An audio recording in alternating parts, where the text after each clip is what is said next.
Praise the Lord. Welcome to journey with Jesus. భారతదేశానికి భూకంపం రాబోతుందా? మరి పెద్ద సునామీతో భారతదేశము అల్లకల్లోలమయ్యే పరిస్థితులు రాబోతున్నాయా అన్న విషయం గురించి మనం తెలుసుకునే ప్రయత్నం చేద్దాం. ఈ మాట ఎందుకు చెప్పవలసి వచ్చిందంటే, ప్రపంచ ప్రఖ్యాత ప్రవక్త అయిన డేవిడ్ ఓవర్ అనే వ్యక్తి రీసెంట్గా ఇండియాలో ఈ రకమైన ప్రవచనాన్ని ఆయన ప్రవచించడం జరిగింది. అయితే ఆయన ఏం చెప్పారు అన్న విషయాన్ని ఒకసారి ఈ వీడియో క్లిప్లో చూసే ప్రయత్నం చేద్దాం.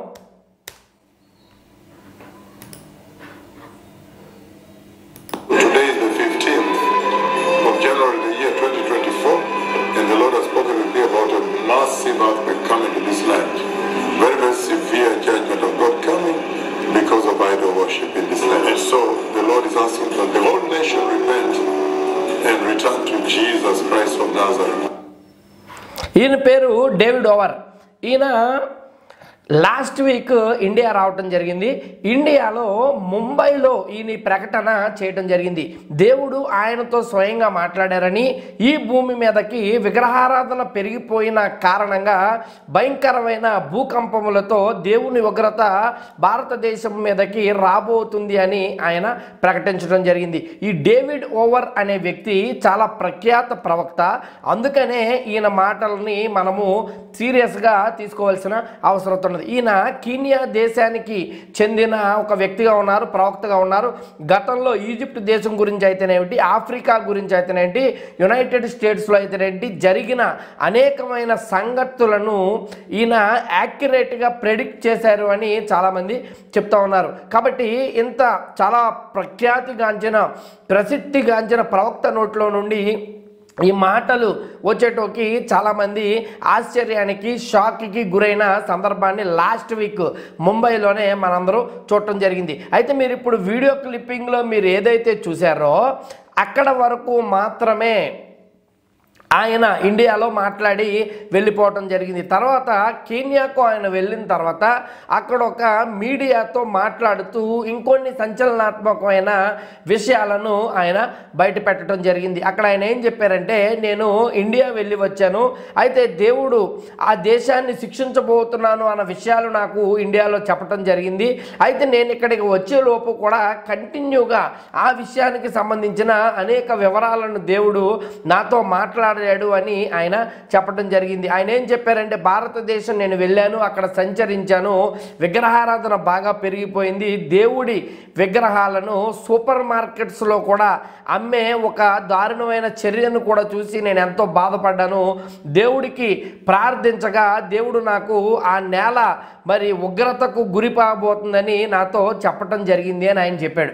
అయితే ఈ భయంకరమైన ఉగ్రత ఎందుకు భారతదేశం మీదకు వస్తుంది అనడానికి ఆయన రెండు కారణాలని చెప్పటం జరిగింది. ఒకటి ఏమిటంటే, మొదటగా విగ్రహారాధన, రెండవ కారణం ఏమిటంటే పర్సిక్యూషన్ ఆఫ్ ది చర్చ్ అని ఆయన చెప్పారు. అంటే క్రైస్తవ సంఘాన్ని భారతదేశంలో కొన్ని విధానాల కారణంగా ఇబ్బంది పెడుతున్న కారణంగా ఇది రెండవ కారణము దేవుడి ఉగ్రత ఇక్కడికి రావటానికి అని ఆయన పేర్కొనడం జరిగింది. అయితే దేవుడు ఆయనతో ఎట్లా మాట్లాడాడు అంటే, ఆయన మీడియాతో చెప్పింది ఏమిటంటే, రెండు విధాలుగా దేవుడు ఆయనతో మాట్లాడాడంటే ఈ విషయం గురించి.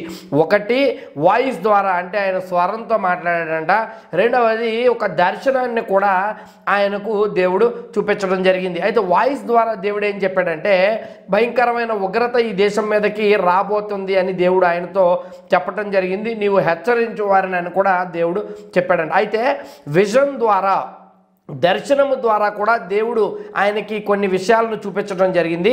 ఆయనకి ఏ దర్శనాన్ని దేవుడు చూపించాడంటే, దేవుడు ఆయన దగ్గరకు వచ్చి దర్శనంలో ఏమని చెప్పారంటే, నువ్వు ఒక స్టెప్ ముందుకి ఫార్వర్డ్ వేసి నీ లెఫ్ట్ హ్యాండ్ ప్రాఫిటిక్ ఫింగర్ని ముందుకు చాపి ఈ దేశము మీదకి ఉగ్రత రాబోతా ఉంది అని చెప్పి నువ్వు ఈ ఇండియాను స్ట్రైక్ చెయ్యి అని చెప్పడం జరిగింది. అయితే ఈయన దేవుడు సూచించినట్టుగానే ఒక కాలు ముందుకు పెట్టి లెఫ్ట్ హ్యాండ్ ప్రాఫిటిక్ ఫింగర్ని ముందుంచి దేవుడు సూచించిన విధంగా ఇండియాను స్ట్రైక్ స్ట్రైక్ చేయడం జరిగింది. అంటే నేను చెప్తుంది ఇదంతా ఆయనకి దర్శనములో ఈ రకంగా దర్శనము కలిగిందని ఆయన చెబుతూ ఉన్నారు. కళలో ఈ రకమైన కళను ఆయన పొందుకున్నారు. అయితే ఎప్పుడైతే ఆయన ఇండియాను స్ట్రైక్ చేశారో దేవుడు ఇండియాను స్ట్రైక్ చేయడం జరిగింది. బోత్ ల్యాండ్ను మరియు ఓషన్స్ని కూడా దేవుడు స్ట్రైక్ చేశాడంట. ఈ యొక్క సముద్రాలు పొంగి ఒక భయంకరమైన బ్రిడ్జ్ కూడా కూలిపోవటం ఆయన చూశారంట. దాంట్లో చాలామంది కొట్టుకొని పోయిన సింక్ అయిపోయిన కొట్టుకుని దృశ్యాలు కూడా ఆయన ముందు కనపడ్డాయంట. కాబట్టి ఆయన ఏం చెప్తా ఉన్నారంటే భారతదేశం మీదకి సునామీ మరియు భూకంపముతో దేవుడు ఇక్కడ జరిగిన భూమిని ఇక్కడ జరిగిన పాపానికి లేకపోతే దేవుడు వ్యతిరేక కార్యాలకు అనుగుణంగా దేవుడు దీనిని శిక్షించబోతా ఉన్నాడు అని ఆయన చెప్పడం జరిగింది. అంత మాత్రమే కాక ఆయన దర్శనంలో ఒక దేవదూత మనుషులను సముద్రంలో పాడవేసి పైకి కిందకి సింక్ చేస్తున్న దృశ్యాలను కూడా చూశారంట. అదే దేవదూతను కొన్ని సంవత్సరాల క్రితము ఆయన ఈజిప్ట్లో ఇటువంటి న్యాచురల్ కెలామిటీస్ జరగటానికి ముందు ఆయన ఆల్రెడీ తెలియజేయటం జరిగింది.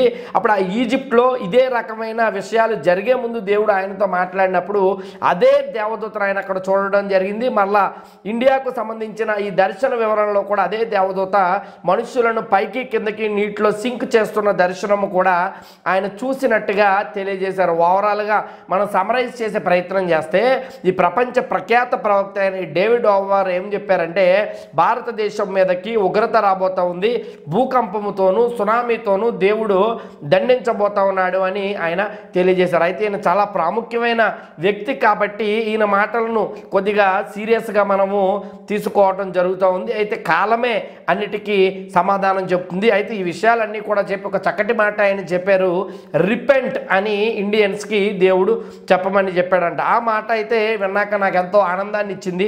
ఎందుకంటే బైబిల్ గ్రంథంలో కూడా మనం చూసినట్లయితే నినివే పట్టణ ఉదంతంలో దేవుడు ఆ పట్టణాన్ని నాశనము చేయాలనుకున్నప్పటికీ వారు ఉపవాసం ఉండి గోనెపట్ట ధరించి దేవుడు దగ్గర రిపెంట్ అయినప్పుడు దేవుణ్ణి మొర్రపెట్టినప్పుడు దేవుడు ఆ శిక్షను రద్దు చేయటం జరిగింది. కాబట్టి మనం అందరూ కూడా ఈ దేశము కోసము కుటుంబాల కోసము ప్రార్థించింది చాలు, సొంత అవసరాల కోసము ప్రార్థించింది చాలు, ఆర్థిక అభివృద్ధి కోసం ప్రార్థించింది చాలు. అంత్యకాలములో మనం ఉన్నాము కాబట్టి మరి ప్రపంచంలో చాలా అల్లకల్లోలాలు జరగబోతున్నాయి. మరీ ముఖ్యంగా మన దేశము యొక్క క్షేమము కొరకు ప్రార్థించబద్దులై ఉన్నాం.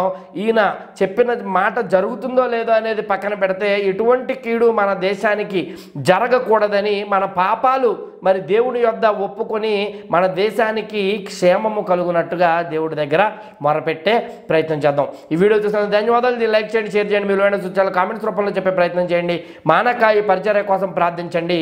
దేవుడు మన దేశమును దీవించునుగాక. ఆమేన్.